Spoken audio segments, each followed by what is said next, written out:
Thank you. So I want to turn our attention, we'll stay within the realm of family business here, but really start talking about the issue of children in the family business, because I know you have a passion to talk about that, teach about that, and coach other businesses about that. So talk about the role of children in a family business. Children play a huge role. For one, they're younger. For two, they have much more energy. 3, they're very quick on their feet and quick thinking. A lot of children are very intelligent. And in addition, they have fresh ideas. But most importantly, children have unlimited faith. They believe everything. If a child says, I'm going to do X, Y, and Z, 9 times out of 10, that child will do that. And I'm speaking from my own experience as well. So children play a huge role. They have freshness, they have newness, and they have ideas that sometimes adults think would be ridiculous. But they are valuable ideas that they really have. Yeah, sure. So they bring passion, yes, they do, energy, yes, and faith. Faith, strength. Yeah, strength. And they can do what most adults can't do.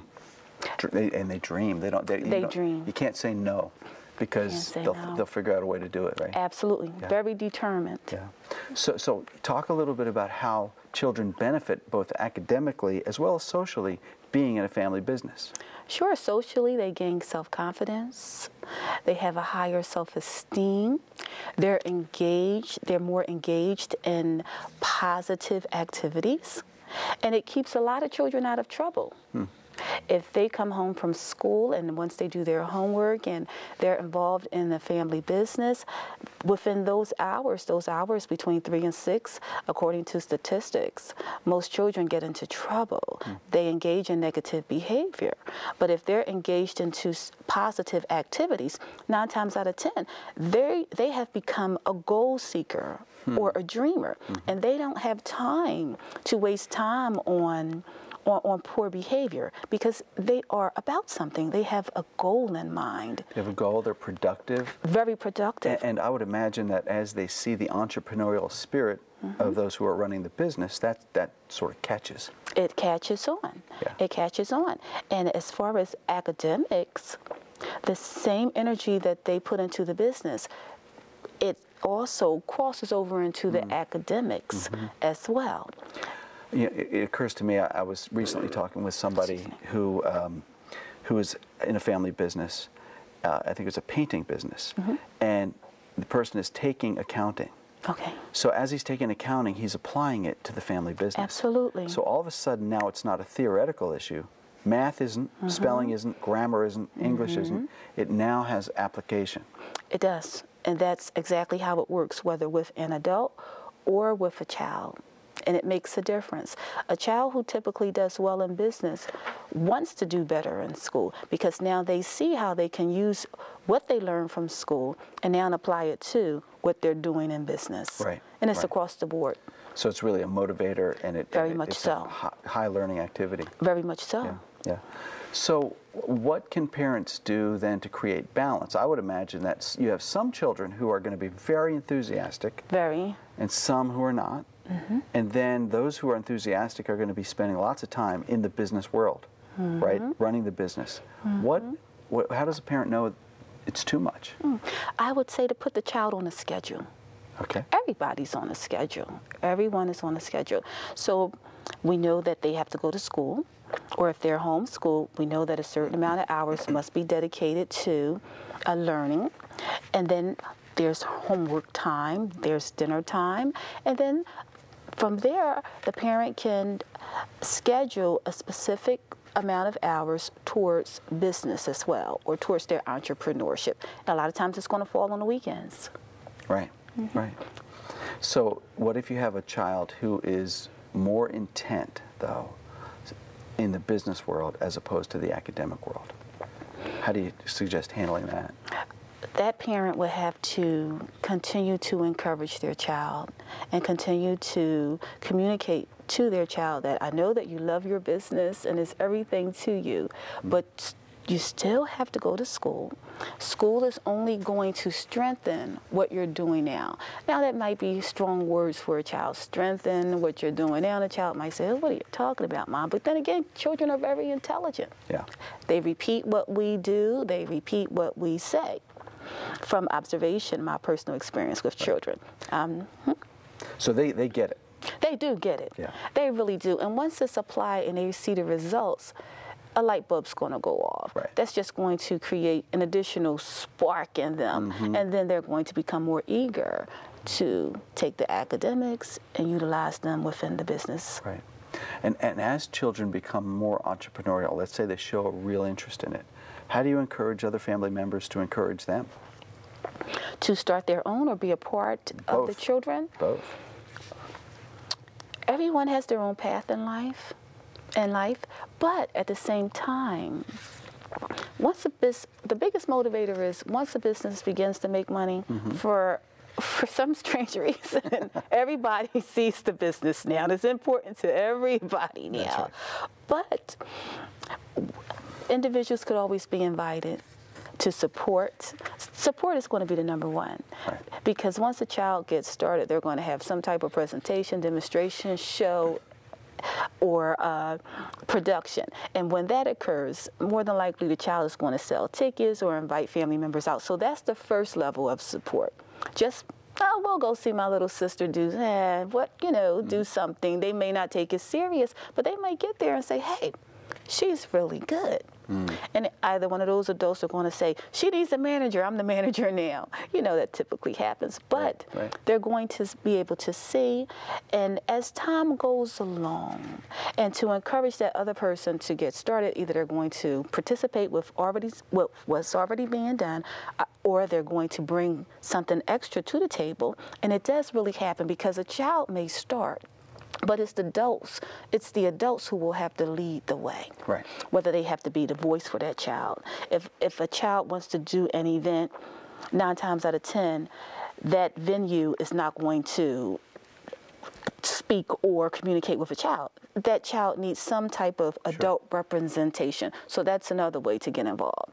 An adult, especially with today's technology that we have today, will say, I think you need a website. So a child may not know of a website. They may just have a good product or be doing a good service. But if an adult says, hey, we're going to create you a website, well, sit next to me. Actually, I can actually teach you how to do this. Sure. I can see how there's such an interplay. It really is. And so there's this intimate involvement, there's this encouragement, there's affirmation. Yes, there is. And then the child branches off, maybe? Absolutely. And as the child grows, both in age and maturity, as well as skill levels, I would imagine you've seen children start to take on different roles, more mature roles, and even surpass the roles of the parents. That's true. So how do you encourage a spirit of cooperation as opposed to competition amongst family members? You definitely want cooperation.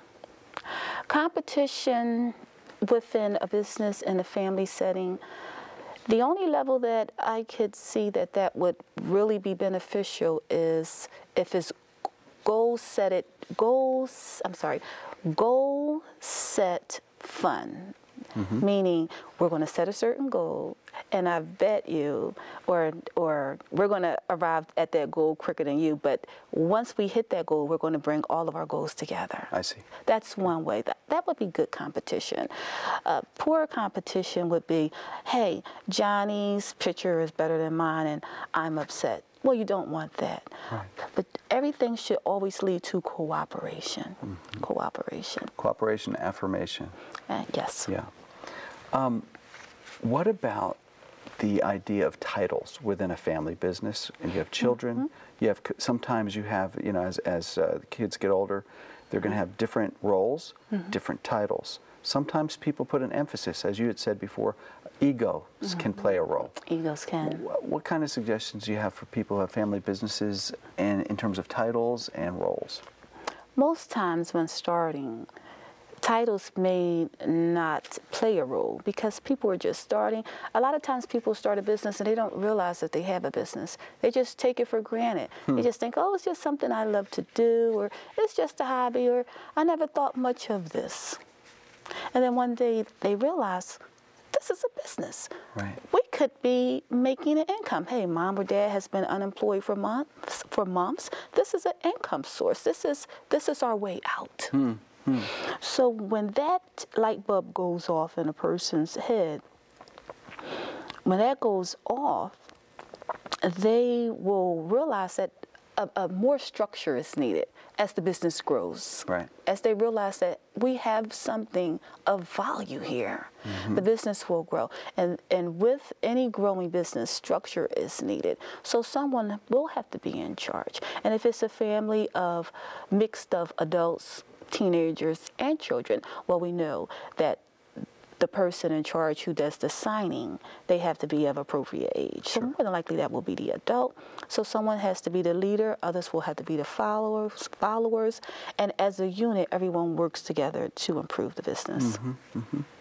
So one of the things that happens with businesses as they grow, as they become successful, and as children grow, children get married. They bring their spouses into the business potentially, right? So can you talk a little bit about some of the advantages of that as well as disadvantages? Okay. When a person starts a business, or when a family starts a business as a unit, that would be one of the most important things to do first. Think about the future, or try to think about the future as much as possible, because 9 times out of 10, someone is going to get married, engaged, or have a boyfriend who has some type of, or girlfriend with influence. It happens all the time. So the family must say, as a unit, this is how we're going to structure things, whether it's a legal agreement, whether the family has incorporated as a partnership with each family owning a certain percentage of the business. All of that needs to be stated in that partnership agreement or in that agreement contract, however it's set up properly. That needs to be stated. And any outside influences, they would only be able to receive in the case of a death or in the case of a buyout. It will only be that individual's percentage of the business. The outside influence would not be able to come in and totally take over 100% of the company, because the company belongs to different individuals. Right. So that couldn't be done. Right, because you're talking about two things. One is a financial interest. Yes. And sometimes a controlling interest. Absolutely. And you're saying limit the controlling interest, because you don't want someone coming into the family. You don't want that. Who's now participating in the business when the family members have not agreed to that. Absolutely. Yeah. The only way around that is the new person coming in, they must be adding to the business. Then people can mutually agree. Absolutely. Hey, bring him on. Yes. This is a good thing. Yes. Yeah. If it's a good thing, you never want to turn down a good opportunity to make something good better. Well, I want to thank you so much for sharing with us today. Appreciate you coming in. It's been very interesting. Thank you. And thank you for joining us on Joy in Our Town. I'm your host, Dave Wheatus. And until next time, God bless you.